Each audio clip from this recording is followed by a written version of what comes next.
Hey guys, just wanted to make a video. Basically I live a minimalist lifestyle. I have the things that I basically need, things that I use on a daily basis, nothing that I don't use or I'm not able to give to someone else if needed. So I have the basic things, like I said, that I need. And living a minimalist life isn't hard.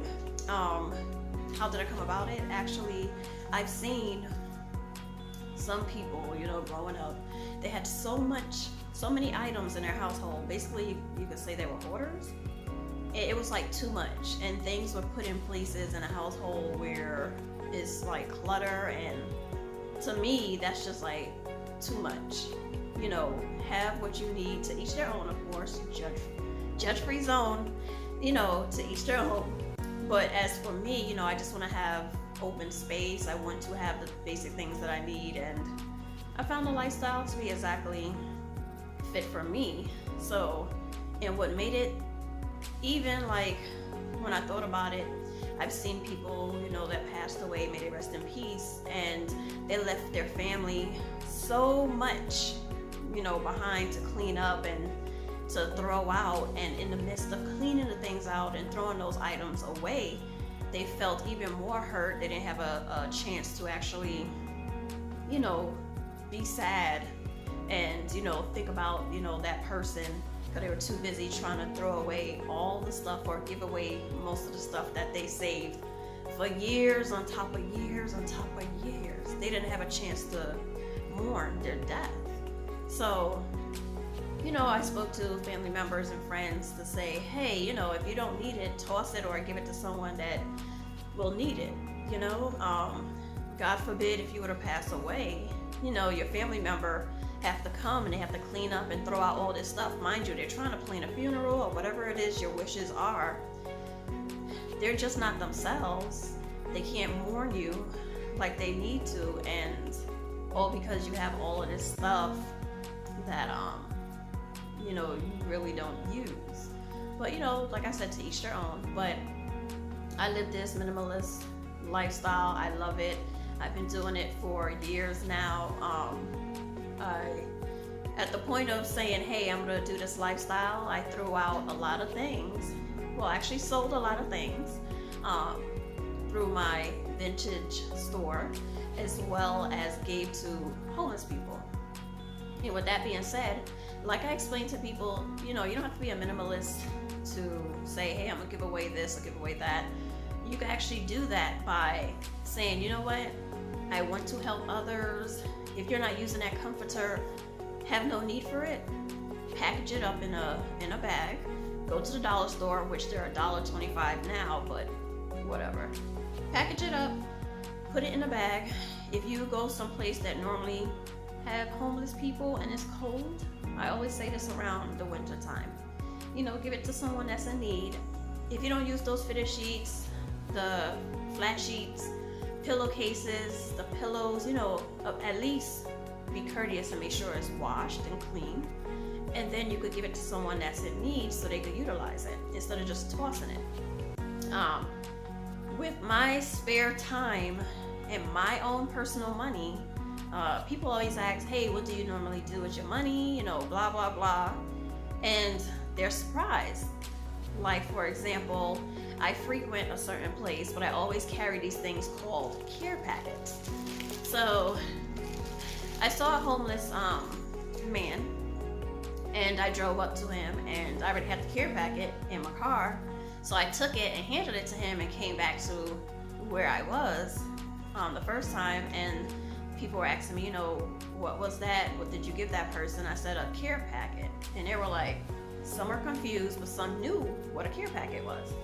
Now, it's something simple that you could do. I get all items from the dollar store.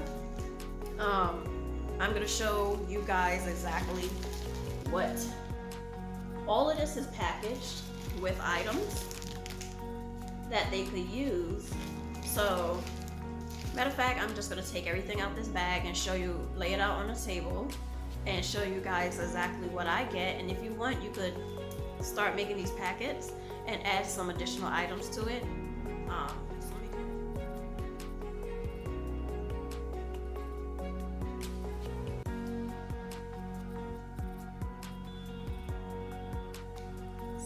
those are the items that I put inside the care packet for people that are less fortunate, that are homeless, and need something. And you'll be amazed how appreciative they are for. I say this is something simple because a lot of us, we have the basic necessities that we need, but this means the world to them. This is like, it means the world to them, and they're so appreciative and thankful for these items. And what I do also, if you go to the stores and they have like a clearance sale on clothes and different things like that, and you see them, and if you're able to get some clothes in different sizes, small, medium, large, and men, same for women, and for kids, something for kids, like that could be unisex, even for men and women, that could be unisex. If not, then it is what it is. They need a lot of, like I have the washcloth, I have the brush and a comb, I have the feminine wipes, so if you get plain wipes, so they'll just have wipes and be able to do what they need. Also, some sort of lotion, toothpaste, and a toothbrush, washcloths, multiple washcloths. What I have to add to this care packet is a towel, actually, which I forgot. A pair of socks, I tend to get a particular size, because you don't know what size their feet are. Deodorant, soap, and wet wipes so they could stay sanitized and stuff like that. And they're so appreciative of it and thankful. And also, what I carry in my car, I freeze some water bottles in my car, and if I know different places that I go to, like 30 minutes out from where, if I'm going to work to a case with to go take care of a patient, and I know it's in a certain neighborhood that has, a high population of homeless people, I would freeze some bottles of water. Here in Texas is extremely hot, and it's sad to see the police, which I know they're doing their job. They'll move the homeless people from certain areas, like under the bridges and stuff, but that's actually the only place that has shade. Every other spot is hot, and only God knows where they're able to go to kind of get away from the heat. They can't go into stores because their people, don't want them in their stores. So, they go through a lot. So if I'm on my way to a case to take care of a patient, I make sure I freeze those bottles of water, and if I know they're there, I have the water, I have it in a bag. I hold on to those HEB bags or whatever bags, and I place like 3 of them in it and give to one person and do the same for somebody else, so at least they'll be hydrated and stuff like that. Here in Texas, they have HEB, and you get the drinking water, purified, drinking water, you get 40 bottles in a case, and it comes up to like what, 5 something. That's not bad. I take that and I use that to help them as well as put into my household. So a simple care packet like that. Another one that has like I said, items from the dollar store, or if you have it like that, you could get it from the grocery store, different protein bars or different fruit bars or whatever that they could eat, something they could use in the morning, snack on in the evening, just something that would help. I'm an advocate for the homeless and people that suffer with mental health illness, and majority of the time the people that are homeless do suffer with mental health illness. Currently a nurse, but I'm back in school, working towards greatness, I'll just say that. But the main thing is mental health. I want to be able to be a strong advocate for people that suffer with depression, anxiety, PTSD, traumatic events, different things like that, anything I could assist with. So using my nursing degree and putting psychology with it will take me a long way. So guys, if you have any questions, feel free to send me a message, and I have no problem with answering, as long as you're willing to help, or if you have an issue going on, I'm here.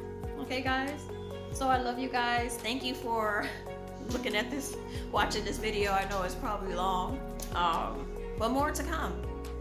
Advocates for mental health, if If you know someone that suffers with mental health issues, love on them. That's all I can say.